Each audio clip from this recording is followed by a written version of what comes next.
Hey guys, welcome back to the show. Now, today I want to talk about how to become a millionaire in your lifetime.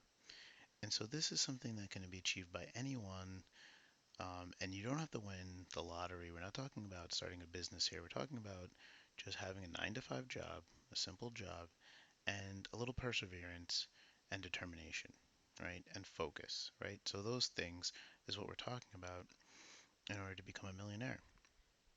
And once I break down some of the key factors and how to get there, you'll see that it's very simple and that anyone can achieve $1 million. Okay, and with that being said, I'm going to dive right in. So, some of you might already know this, some of you might already be um, on your way to becoming a millionaire. You already have your projections set up, like me, and you're just following the course, taking the path, and doing what you need to do in order to get there. And so, for those that already know this, great. You keep doing what you're doing, don't change a thing. For those that don't know this, I'm going to talk about three key factors in order to help you out, at least get your mindset in the right direction. And just to be clear, what we're talking about here is not something that can happen overnight. It's not going to happen in just a few short years. We're talking about something that's going to take several years. So we're essentially talking about becoming a millionaire at the age of retirement.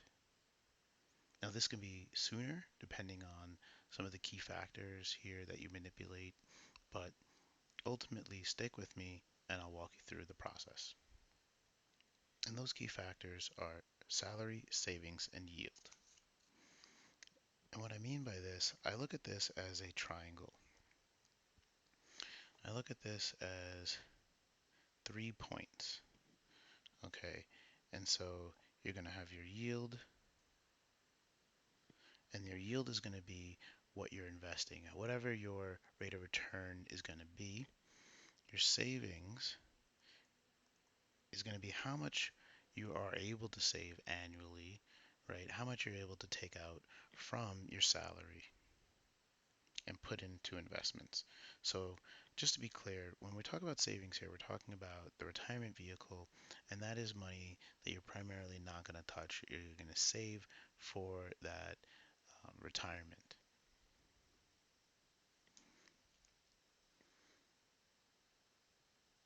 And all these key factors are in relation to time. So time is very important.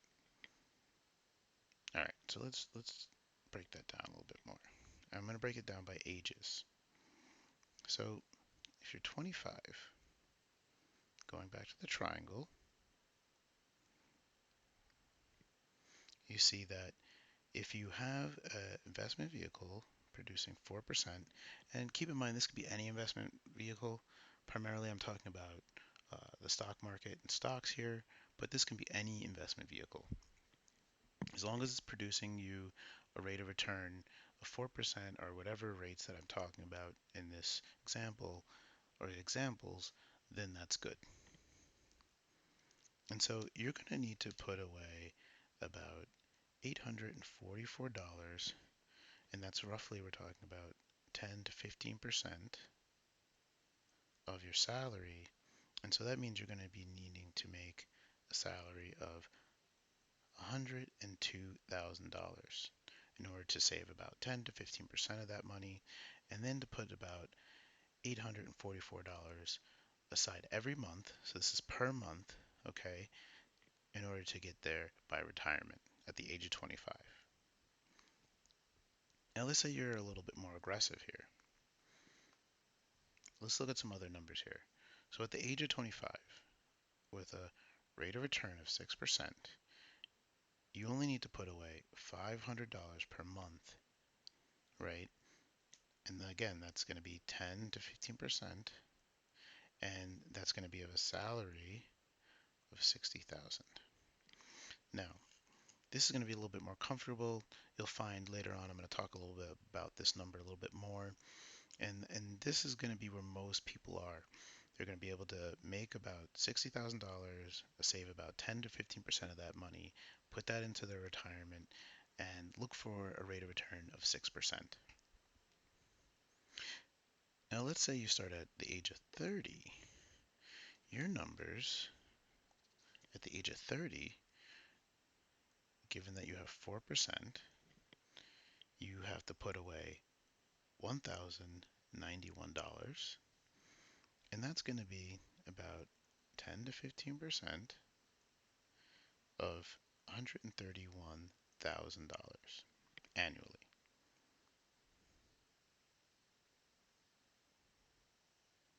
Now, let's say you're just a little bit more aggressive and you go for that 6% number.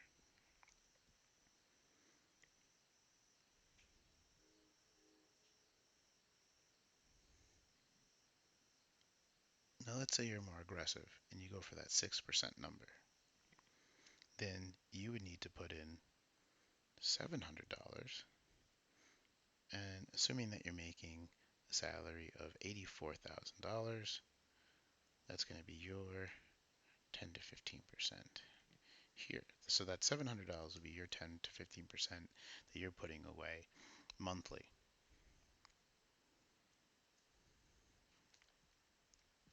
And so what might not be clear here is you're going to have two main groups. You're going to have your 4% group, and then you're going to have your more aggressive group at 6, maybe even 8%.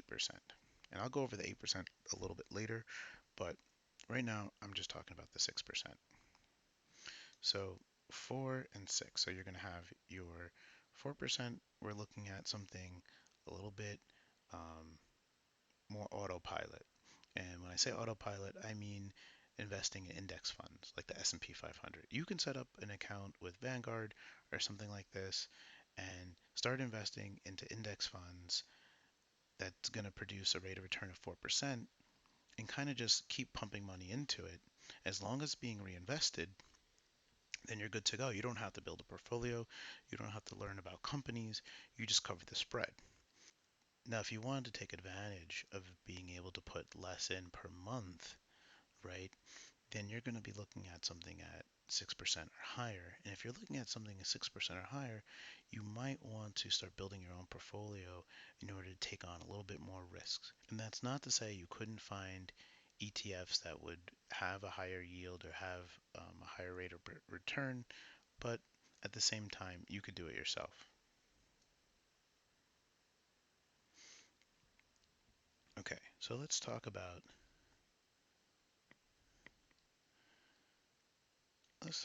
if you're starting at the age of 40. Now, if you're starting at the age of 40, and again, 4%, you're going to need to put in $1,940 per month. And that is roughly, if that's 10 to 15% of your income, then your salary would need to be $233,000. So you can see here how difficult it is the longer you wait to enter in the market. The longer you wait to save and start building your IRA, the harder it is going to be for you to reach that $1 million at retirement. Okay, now let's look at that, what that would look like at 6%. At 6%,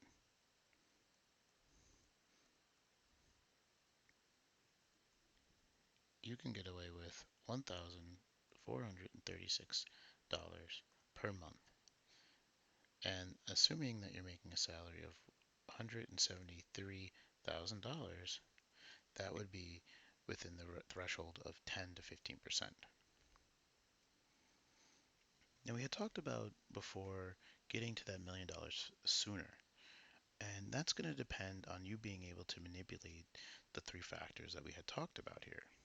So, if you want time to change, if you want to get that sooner, then your rate of return has to be a little bit higher, like 8%, let's say, right? At 8%, you could essentially either go at a much steadier pace, less money that you have to put in monthly, or assuming that you're trying to be as aggressive as you can and you're putting in monthlies at the rate that we had talked about for 4% or 6%, then you'll get there a lot faster. I want to give a quick example of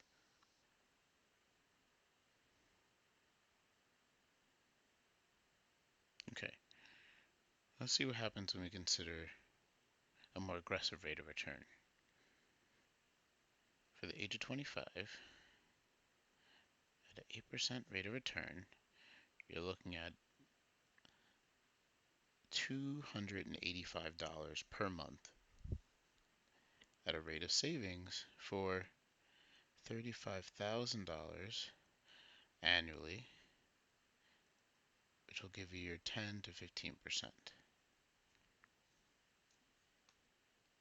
Now for 30, you're looking at $433, which will bring you to 52,000 annually.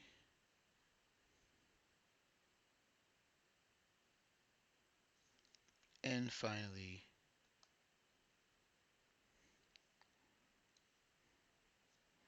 we're looking at, for 40, $1,045 for 126,000 annually,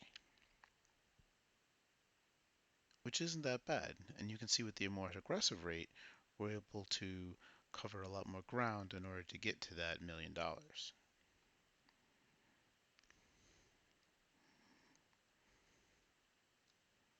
Okay, now let's plug in some numbers so we can get some more detail. So according to CNBC, the median household income is $62,000.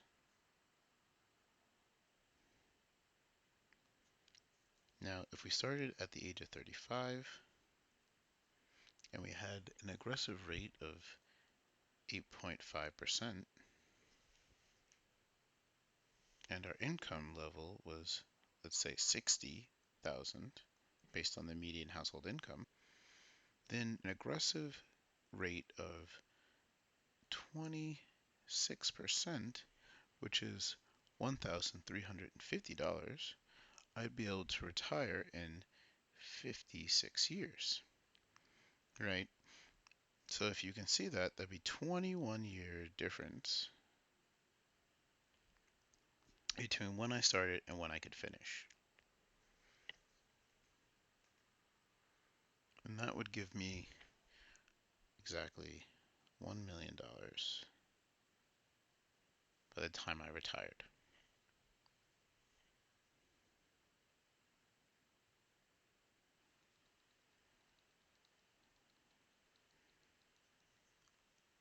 Okay, now let's look at a different example. If I was starting at my 30s, and let's say I wanted to retire by the time I was 47, which is a difference of 17 years, and let's say we start again with that $60,000, then if I were to change my rate of return to somewhere around 10%, and I was able to be more aggressive with my savings or how much I could put into that retirement vehicle, let's say 40%, which means I'd be putting in $2,000 per month, then by the time I was 47, I would have 1.1 million. So you can see here, it really depends on when you start, how early you start, how much you're putting away, how much you're able to save, and what kind of rate of return you're getting.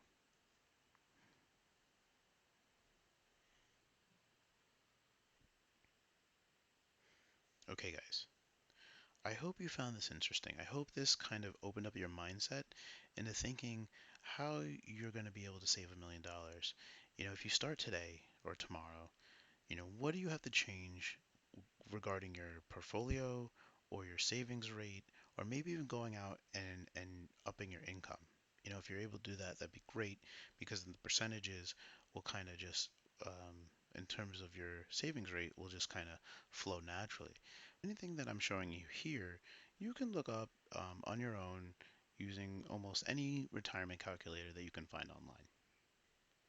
And with that being said, guys, give it a like, leave a comment down below, and don't forget to subscribe.